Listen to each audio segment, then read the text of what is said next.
देखो, सतयुग क्या है? आत्मा सत्व प्रधान तो चढ़ती कला। लेकिन कब होती है चढ़ती कला?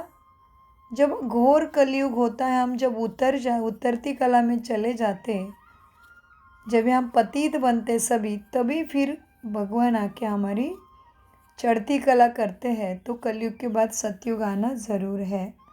उतरते और चढ़ती कला का राज अब चढ़ने का समय है।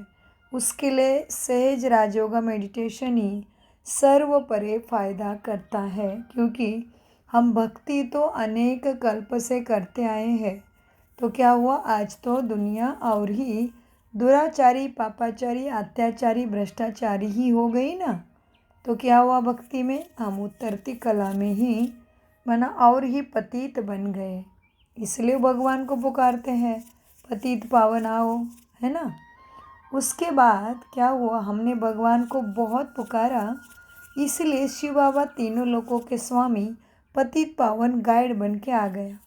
तो बाबा ब्रह्मा द्वारा सृष्टि की रचना करते, इसलिए कहते हैं ब्रह्मा के मुख कमल से परमात्मा सृष्टि की रचना करते। लेकिन कैसे करते? यह तो केवल सहज राजयोगा मेडिटेशन जो स्वयं परमपिता परमात्मा ईश्वरी विश्वविद्यालय में सिखाते, उससे ही मालूम पड़ सकता है। इसलिए ब्रह्मा को क्या दिखाते? देखो, कमल पुष्प में बैठे हैं और उसको 8-10 भुजाएं भी, हाथ भी दिखाते हैं और उसको चारों दिशाओं में मुख दिखाते हैं। अभी आप सोचो, किसी मनुष्य को आगे पीछे राइट लेफ्ट चेहरा लगाओगे, मुख लगाओगे, तो कैसे सर्वाइव करेगा? तो इसके पीछे कुछ अर्थ है, बहुत गहरा अर्थ है। अर्थ जानने से उससे लाभ उठा सकते हैं। इसलिए अपने नज़दीकी किसी भी ब्रह्मा कुमारी सेंटर में जाके ज़रूर सहज राजयोगा मेडिटेशन का अभ्यास जानिए, जो निःशुल्क सिखाया जाता है। सोचो, आज मनुष्य पैसे के बिना कुछ भी नहीं करता एक दूसरे के लिए, लेकिन ये कितना वंडरफुल कार्य है जो भगवान निरंतर करा रहे हैं। कोई किसी से कुछ पैसा नहीं लेता, हर कारोबार एकदम निरंतर चल रहा है। जैसे कि ब्रह्मा कुमारी की स्थापना हो गई, तभी इतना यज्ञ में कुछ भी नहीं था, फिर भी वो दादियों ने कैसे भगवान के ऊपर विश्वास रखा होगा, सोचिए। जब यज्ञ में एक बार तो बेगरी पार्ट में खाने को दाना भी नहीं था और 200 लोग रह रहे थे, तो इतनी विकट हालत, सब लोग जूते भी मारते थे, सफ़ेद वस्त्रधारी को आने भी नहीं देते थे गाँव में, घर में। तभी भी दादियों ने परमात्मा के ऊपर का विश्वास नहीं कम किया, क्योंकि उनको परमात्मा से द्वारा विश्वास हुआ था कि परमात्मा ही धरती पे स्वर्ग ला सकते हैं, रावण को मार सकते हैं, भयंकर कलयुग को दूर कर सकते हैं। इसलिए फिर से हम याद दिलाते हैं, दया करो प्रभु, कृपा करो प्रभु, मैं दीन दयालु खलकामी कपटी तेरे चरणों का दास, हम कहते हैं। और फिर हम भक्ति में गाते हैं, लेकिन फिर हम भूल जाते हैं।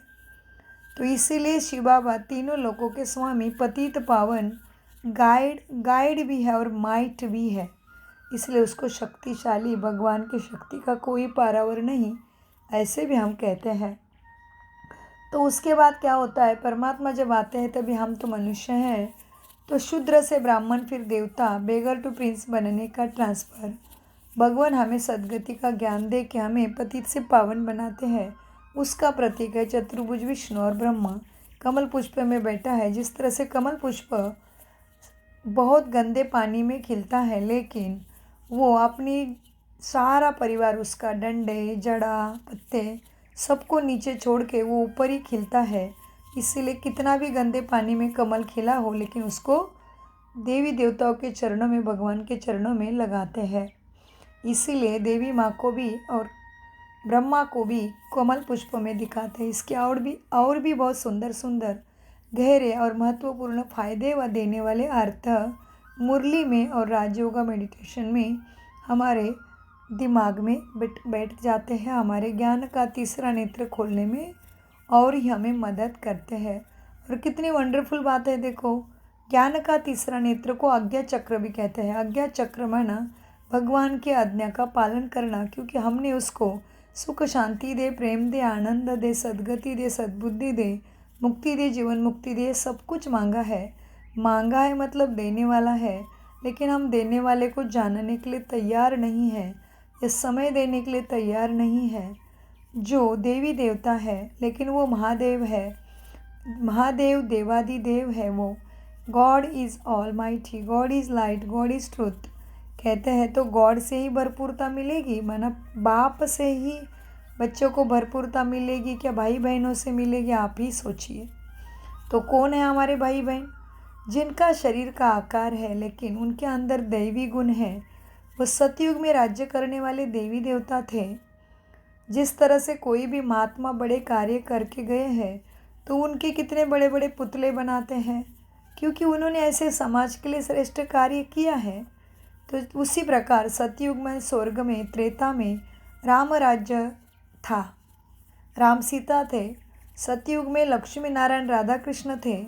तो वो होकर गए, इसलिए हम अपने घरों में उनके और सब तरफ उनके मंदिर बना के उनसे सुख की कामना करते हैं। लेकिन देवी देवता तो हमारे जैसा उनका शरीर है, बस वो सजे धजे है, चैतन्य है उनके आँखों में। ये भी कौन हो गए? हमारे भाई बहन हो गए। इसलिए देखो, कृष्ण को कभी गॉड कहता है क्या? कहते हैं कि गॉड श्याम सुंदर? नहीं, लॉर्ड कृष्ण श्याम सुंदर। श्याम सुंदर माना क्या? पतित से पावन उसकी आत्मा की स्थिति हो जाती है। God, Krishna is next to god है। कृष्ण भगवान नंबर 1 पे, तो कृष्ण नंबर 2 पे है। उनकी शक्ति भी अपार है, लेकिन कृष्ण श्याम सुंदर है। और गॉड, गॉड कैसा है? सदाशिव है। वो ज्ञान गुण शक्तियों का सागर है और वो सदाशिव है। वो जीव नहीं लेता। जीव लेगा तो प्राण शरीर में आएगा तो क्या होगा? उसको भी जन्म मृत्यु के चक्र में पड़ना पड़ेगा और फिर वो ऑलमाइटी नहीं रहेगा। उसके भी शक्ति में फ़र्क हो जाएगा। वो भी तमो प्रधान से सत्व प्रधान, सत्व प्रधान से तमो प्रधान और पतित से पावन उसे बनना पड़ेगा। तो ये सारी बातें बहुत समझने की है। और हम तो पढ़े लिखे हैं ना, तो पढ़े लिखों के लिए क्या कहते हैं? पढ़े लिखे को, समझदार को इशारा काफ़ी है ना। उसके बाद हम देखते हैं काम महाशत्रु है। काम महाशत्रु पर जीत पाकर जगत जीत बनना है, माना रावण का अंत। अभी सोचो, कोई भी मनुष्य को एक बार जलाते हैं तो वो ख़त्म होता है ना।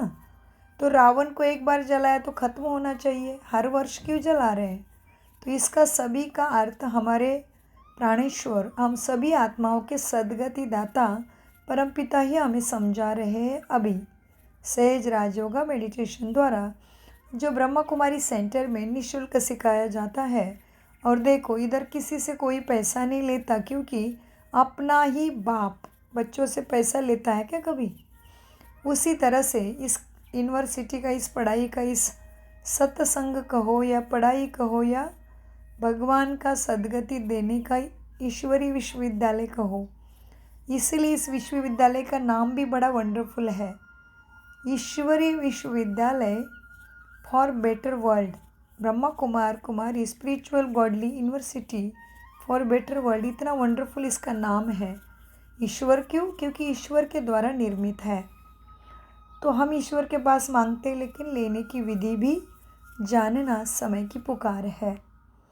मनुष्य और भाषाओं का झाड़ मूल एक देवी धर्म था, अब अनेक धर्म हो गए हैं।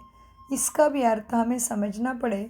इसलिए कहते हैं आदि सनातन देवी देवता धर्म था, फिर देवी देवता धर्म वाले क्या हो गए? अपने आप को जन्म मृत्यु के खेल खेलते खेलते भूल गए। और फिर क्या हुआ? जब अंग्रेज़ भारत में आ गए, तभी सिंधु नदी के किनारे रहते थे सभी, तो वो भी रहते थे, तो उनको सिंधु बोलने नहीं आ रहा था। उन्होंने सिंधु का फिर अपभ्रंश होते होते हिंदू हो गए। जैसे श्रीमद् भगवद गीता का ही अध्ययन करके बाइबल लिखी गई है। क्रिश्चियन नीति बोलते हैं, क्रिश्चियनिटी। ये क्या था? कृष्ण नीति थी, कृष्ण नीति, उसका अपभ्रंश होते होते क्रिश्चियनिटी हो गया। ऐसे अनेक चीज़ें हैं जो हमें सहज राजयोगा मेडिटेशन सद्गति का ज्ञान के अंतर्गत देता है, जिसको कहते हैं अंधयार सद्गुरु मिला, अंधयार अज्ञान विनाश हुआ। फिर क्या होता है, मुरली क्या होती है, मुरली माला माना गॉडली यूनिवर्सिटी। इसमें क्या करना है, जिस तरह से शरीर को भोजन रोज़ देते हैं उसी तरह आज से अपने आत्मा का भोजन है सत्संग, माना अच्छे चीज़ों को सुनना। ईश्वरी विश्वविद्यालय में रोज़ मुरली सुनना, पढ़ाई मिस नहीं करना है, वो आत्मा का भोजन है।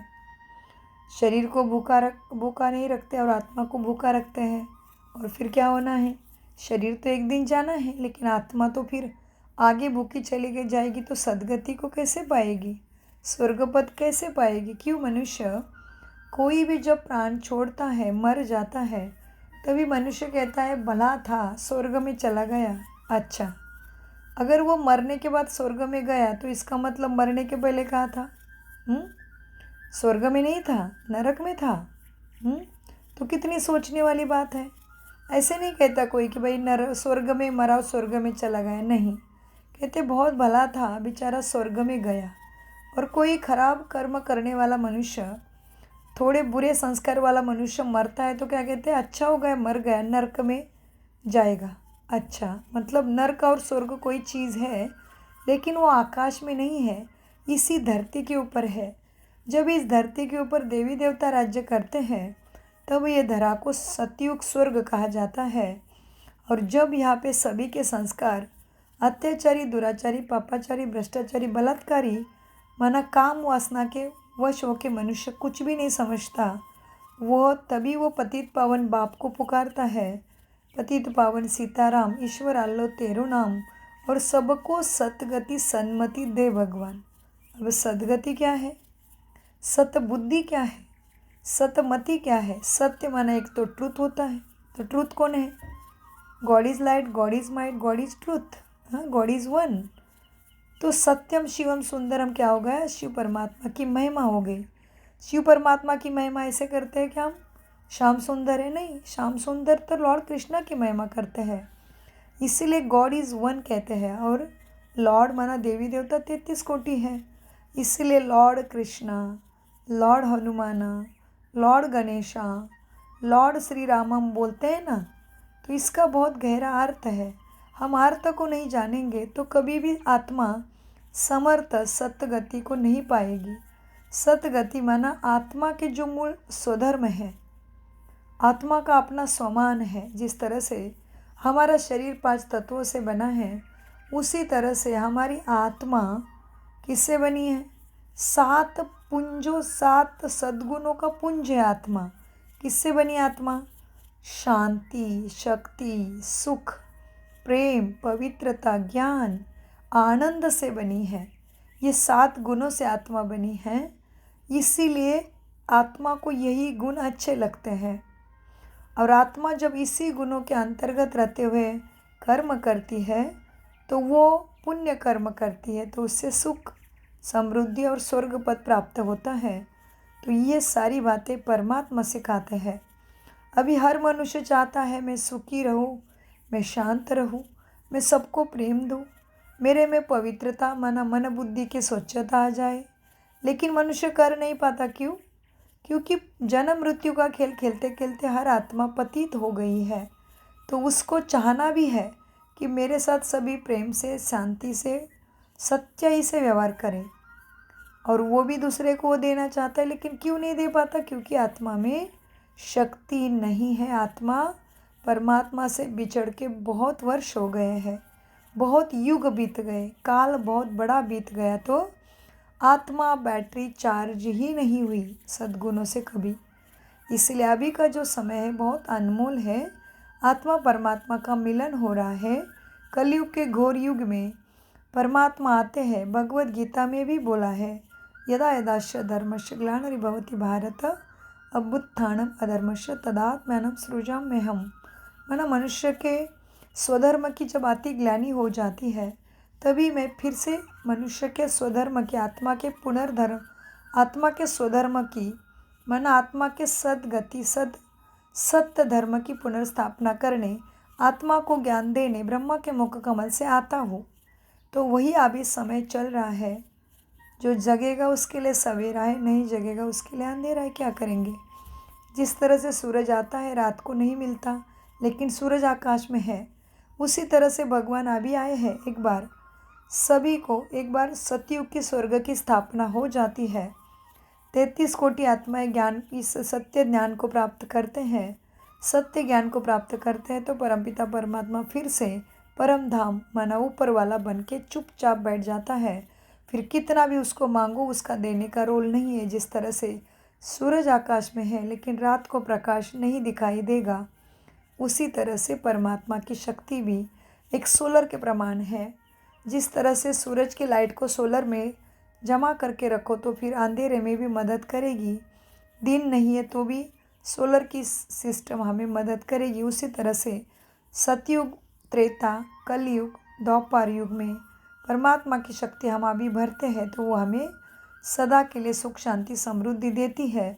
फिर जब घोर कलयुग होता है फिर परमात्मा 5000 वर्ष के बाद ही आएंगे, उसके पहले नहीं आते हैं। तो इसीलिए ये समय बहुत कीमती है। अभी नहीं तो हम किसी भी युग में परमात्मा से सद्गति सुख शांति नहीं ले सकते हैं। अभी जितना हम भरेंगे उतना हर कल्प में हर युग में हमारे साथ चलेगा। तो इसीलिए बाबा क्या कहते हैं मुरली में, ये इंद्र सभा है। सभा में पवित्र आत्मा का स्थान मुरली सुनने के रूम में नहीं होता है। जब तक आप राजयोगा मेडिटेशन नहीं करते हो तब तक मुरली सुनने का अधिकार ही नहीं है। इसलिए इंद्र सभा की कहानी है कि इंद्र सभा में कोई शूद्र को लेके परी चली गई तो वो क्या हो गई, भस्म हो गई। ये बहुत गहरी कहानी है। अभी जो भी भक्ति पाठ कथा कीर्तन चलते हैं वो अभी से ही जो भगवान परमात्मा हमें पढ़ाते हैं उसी का ही गायन फिर द्वापर युग में कथा कीर्तन पूजा पाठ में किया जाता है। फिर क्या हुआ, अब एक की याद में ही रहने से आत्मा चार्ज हो जाएगी। मन आत्मा में उसके 7 गुण चार्ज हो जाएंगे। नहीं तो क्या होगा, फिर हमारा अंतिम श्वास कब है वो भी नहीं पता। फिर हम सभी को बुद्धि में रख के रहेंगे तो क्या हो जाएगा, हमारी बुद्धि में उन्हों के संस्कार रहेंगे और हम सदगति से दूर रहेंगे। क्योंकि कलयुग में काल भी सबके सिर पे रहता है। किसी को भी नहीं पता मेरे पास कितनी आयु बाकी है, मेरे पास कितने श्वास बाकी है, मेरा मृत्यु कब होने वाला है, वो किसी को भी नहीं पता। इसलिए बाबा परमात्मा शिव कहते हैं अभी कि बच्चे सदगति चाहिए तो जल्दी से जल्दी मन बुद्धि की तार मेरे साथ लगा और फिर सबके साथ निभाना है। सबके साथ सबके बीच में रहते हुए अपने कर्तव्य कर्मों को पूरा भी करना है। लेकिन मन मेरे में लगा के श्रेष्ठ कर्म करते चलो, पूंजी जमा करते चलो, सबकी दुआएं आशीर्वाद लेते चलो। दुश्मन को भी दुश्मन नहीं मानो, परमात्मा से शक्ति लेके उसके साथ भी उसके लिए भी शुभ कामना शुभ भावना ही रखो। तो इसीलिए यहाँ पे दिखाया है, याद में बैठे हैं, मेडिटेशन में बैठे, इसको ध्यान कहो, साधना कहो, तपस्या कहो, मेडिटेशन कहो या याद की यात्रा कहो, सभी एक ही स्थिति के गायन है। एक बाप की अव्यभिचारी याद से जन्म जन्मांतर के पाप भी भस्म होंगे।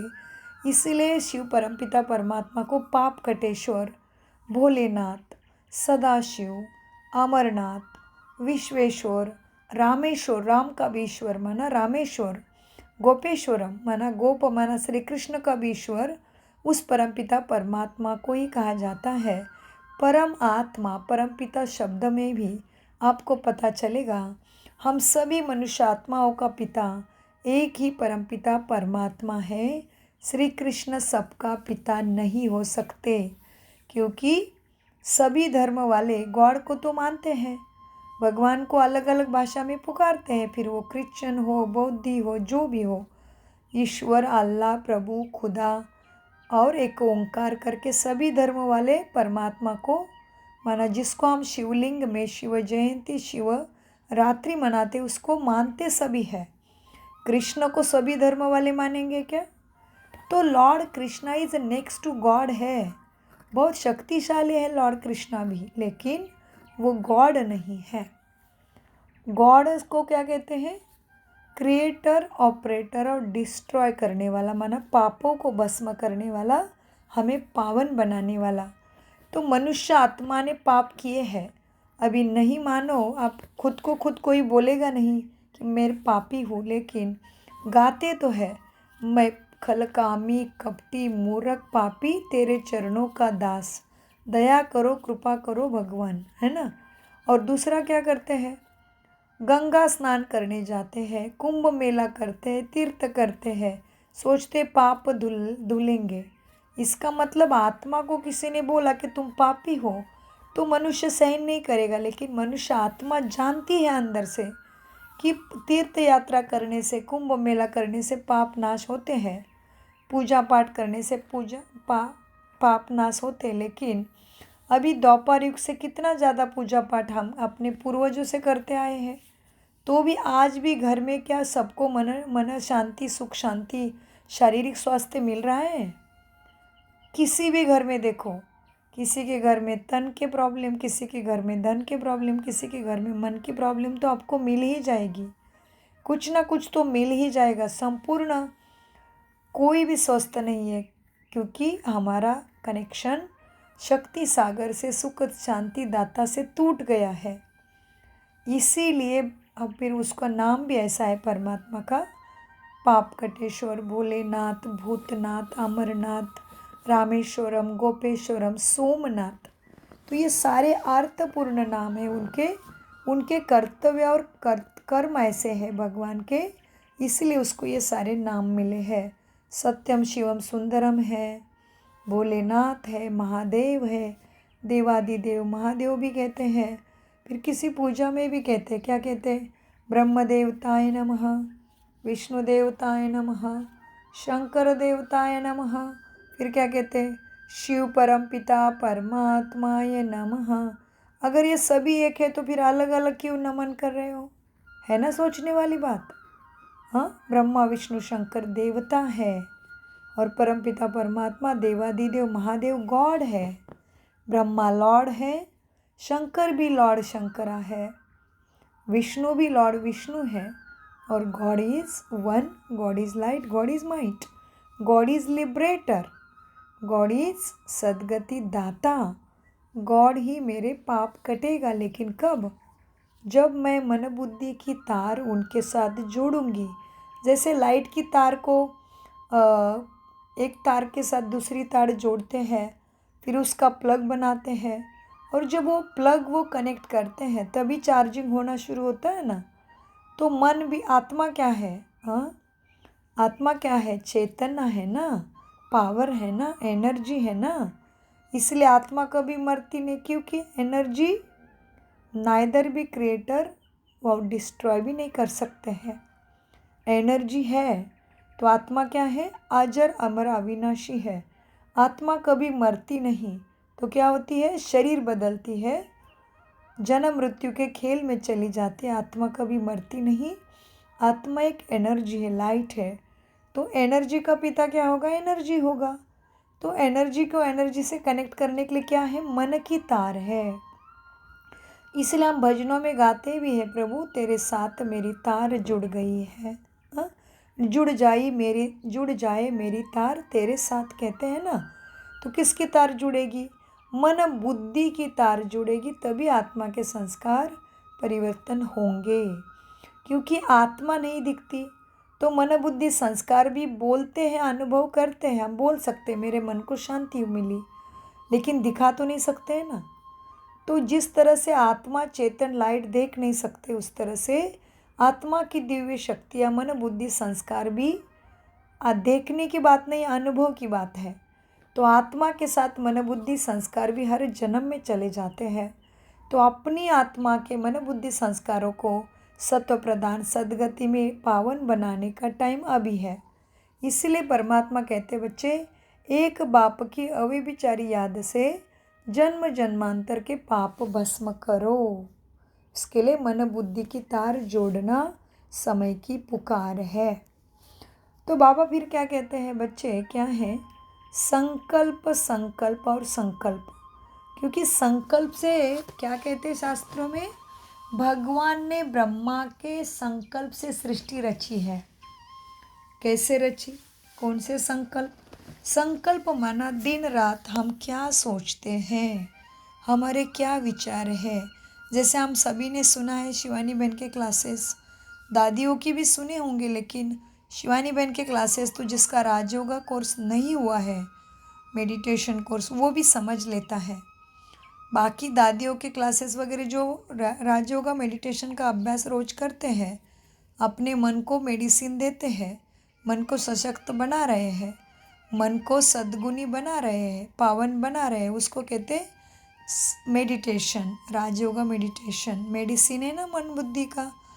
तो जिस तरह से शरीर को मेडिसिन ठीक करता, वैसे आत्मा को पावन बनाने वाला मेडिसिन है मेडिटेशन। वो भी मेडिटेशन तो अनेक प्रकार के दुनिया में सिखाते होंगे, लेकिन जो भगवान सिखा रहा है सहज राजयोगा मेडिटेशन, जो ईश्वर स्वयं सिखा रहा है, जिसका गायन भगवत गीता में भी है, जैसे मन मना भव मध्याजी भव मामेकम, याद करो सर्वधर्माणि प्रत्यय परित्यज मामेकम शरणम व्रज, कहते हैं ना।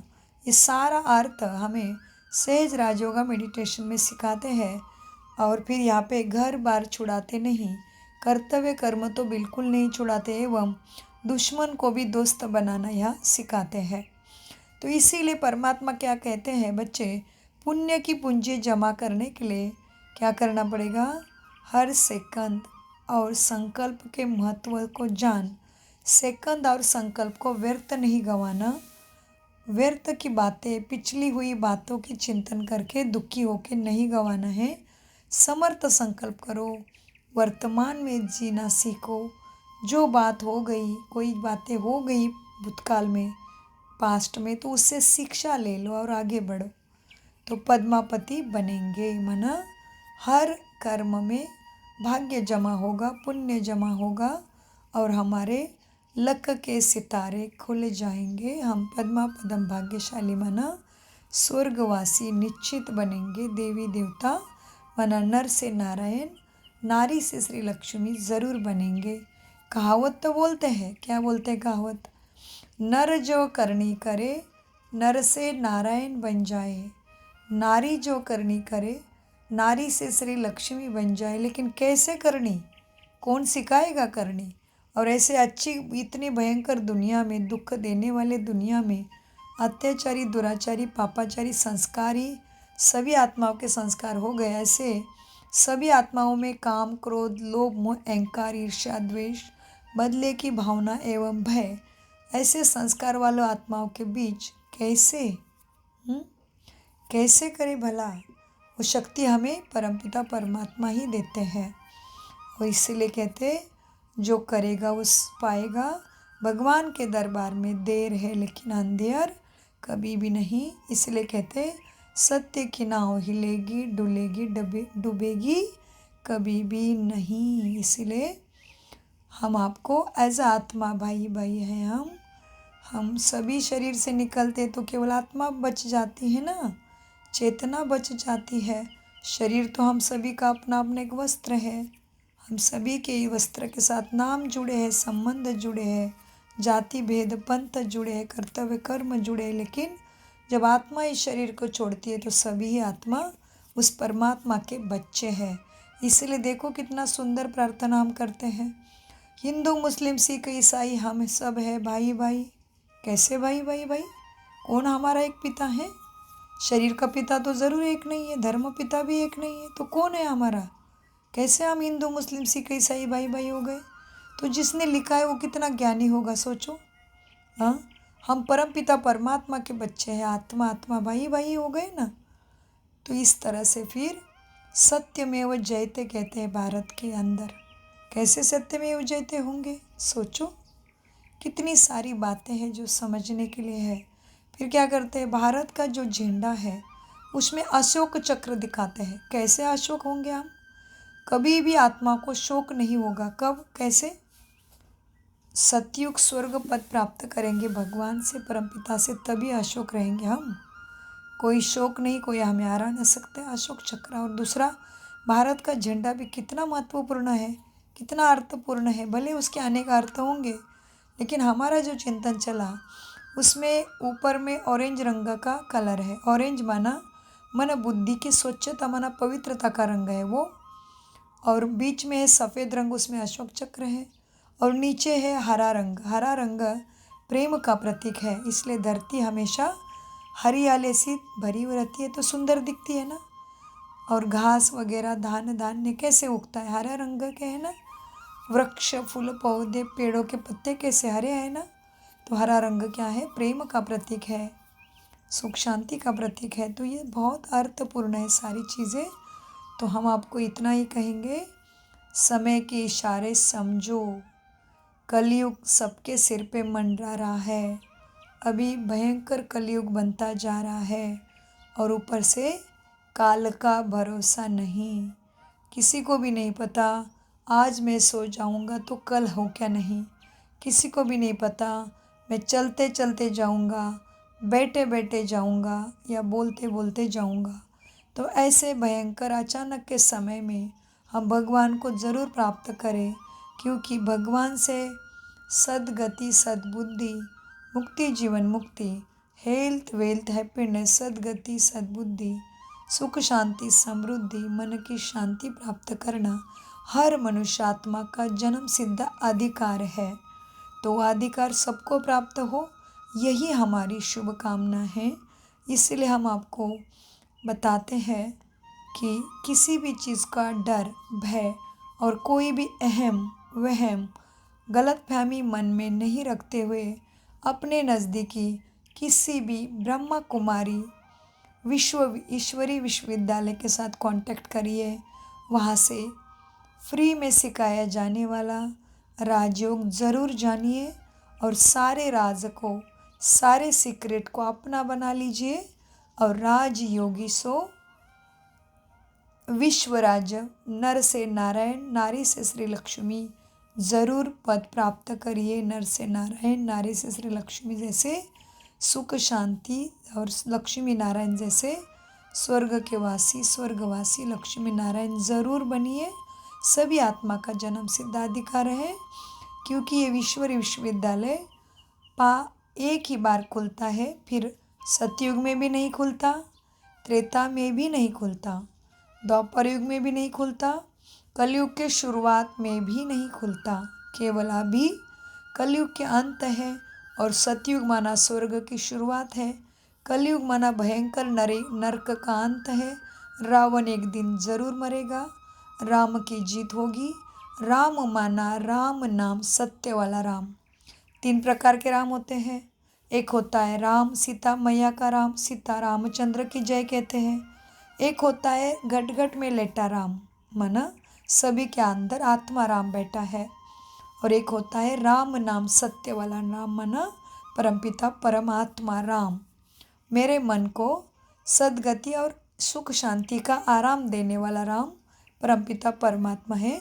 इसलिए कोई भी मरते तो कहते हैं राम नाम सत्य है।